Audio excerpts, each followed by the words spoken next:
Hey, it's Hunt. You found Hunt on Saints. We're talking black and gold football. Do us a favor.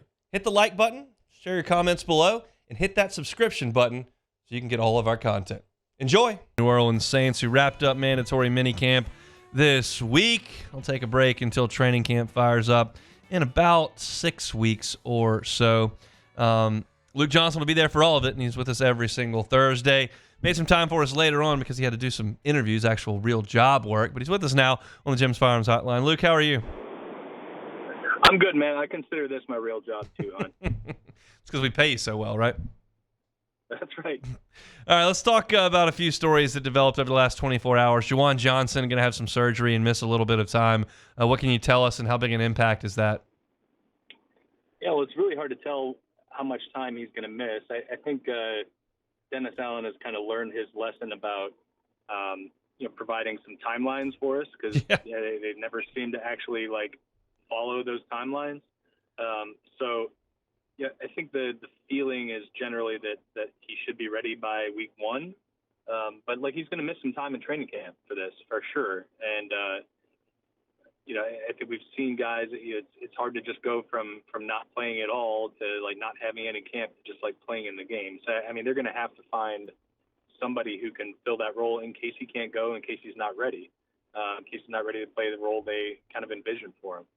So I think it's fairly significant. Even if he's going to be on the field for week one, you have to have a guy who's going to be able to fill that kind of move tight end role that he does. So who might that be? Well, I think there's a couple guys on the team who, they're younger guys who they like. The undrafted rookie free agent Dallin Holker. A lot of people have kind of blown him up a little bit, and he's flashed. He flashed today. He made some really nice catches. He's clearly a talented pass catcher. But they need to see whether he can be a functioning NFL tight end. There's so much more that goes into that besides catching the football. He's a little undersized by their usual standards. He wasn't a very good blocking tight end at Colorado State. So if they roll with him, they're going to have to deal with the drawbacks of having him in the lineup. I really like Michael Jacobson. He's a former college basketball player. I think he played at Iowa State and Nebraska. But you can see his athleticism when he's out there moving.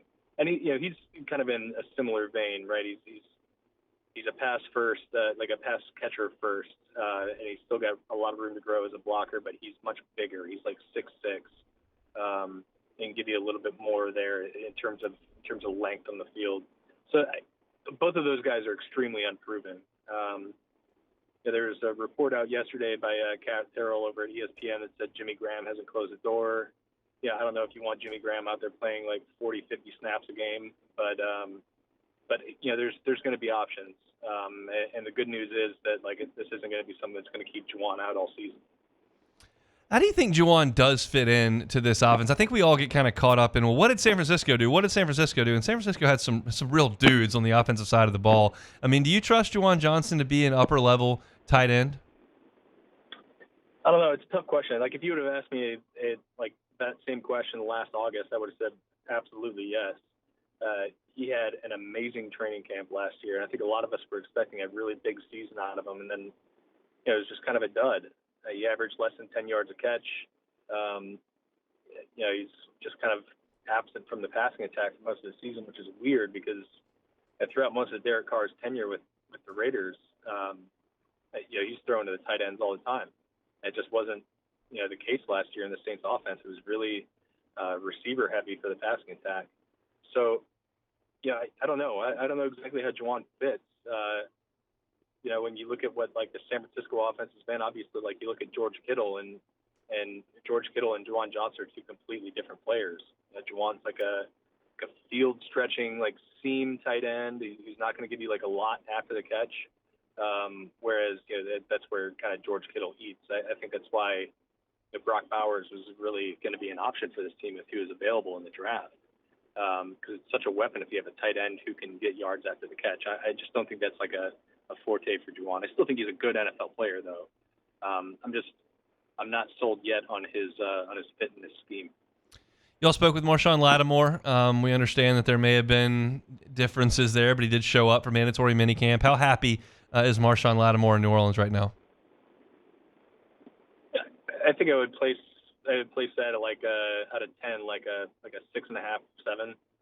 Yeah, I think he's happy he's healthy, and I think really that he knows that this is a really important year for him because he's kind of fallen off just in terms of like his reputation around the league. Like 3 years ago, I think it was generally agreed that he was probably one of the top 2 or 3 young corners in the NFL, and he was getting paid like it.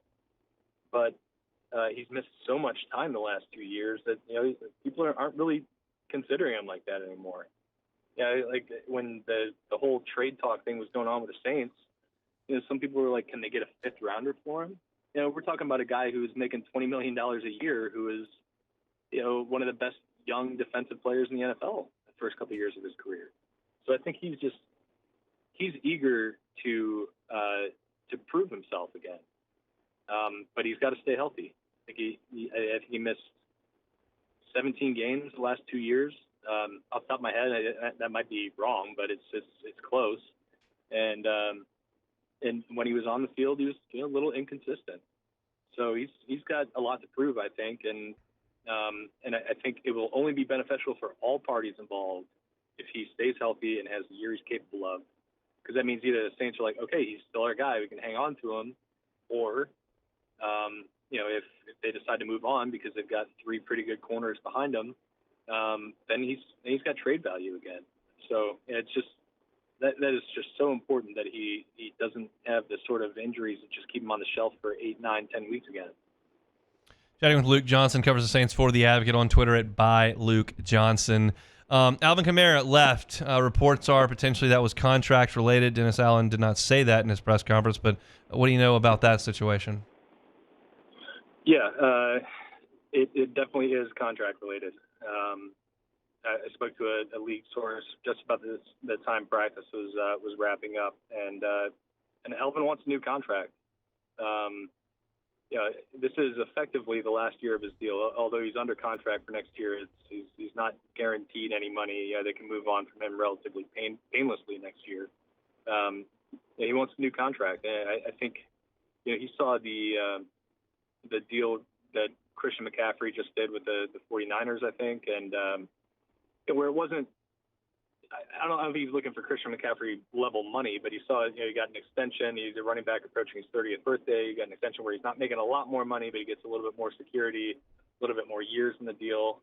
And I think that's kind of what Alvin is hoping to get, and he's kind of reaching an impasse with the Saints right now. So I think that's going to be something we're going to be paying a lot of attention to over the next 6, 7, 8 weeks. I think it's going to be interesting to see, if this extends into training camp. If he's reporting for training camp or holding out. I don't know. I think anything's on the table right now. I'll ask you 2 questions about that then. Do you believe the Saints will extend his contract? I don't know. It's still too early for me to say that. Like, the reality is that while there are a lot of issues that go into it, whether it was the offensive line play or the play calling or Alvin Kamara himself, the reality is he has not been the same player the last couple of years that he was when he was making like 5 Pro Bowls to start his career. He's got, I think, in the last 3 seasons, 6 runs of 20-plus yards. His effectiveness as a receiver is kind of dipped since Drew Brees has left town. I think there's a lot that he has to prove. And he has an opportunity to do it in this new offense. I think everybody agrees that this can be really beneficial for a player like Alvin Kamara. But I think that's a risky proposition for the Saints. If you're a team that is strapped for cash, strapped for cap space rather, and you commit to a long-term deal for a running back who's going to turn 29 in a couple weeks, who hasn't been as good as he was when you initially signed him to that 5-year, $75 million extension. So there's a lot of stuff that goes into this, and it's probably why Alvin is dipping out of practice today, because it's a really tough decision. And so I think you kind of answered it, but would you do it? I probably wouldn't at this stage. And I still think that Alvin's got a lot left in the tank, but I need to see it this year before I do it. I think you can. I don't think you have to lock him up before this. He might hold out, but I need to see that he's still that player before I'm saying, yeah, I'm going to give you $16 million a year or whatever he's asking for. It's just that I don't really necessarily agree with like the really super hot opinion of you have to have a running back who's 22 years old and they start to be bad when they're 25. I think Alvin has some different types of traits than your standard running back that you'd want in your offense. And I think he's still a really good player, but I do need to see it when you've kind of addressed some of the other problems within the offense.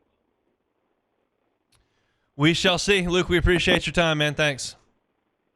No problem, man. Talk to you all soon. Hey, it's on. Thanks for watching Hunt on Saints. Before you leave, help us out a little bit. Hit that like button, leave your comments in the section below, and hit that subscribe button so you get all our content right here from Hunt on Saints. We'll see you next time.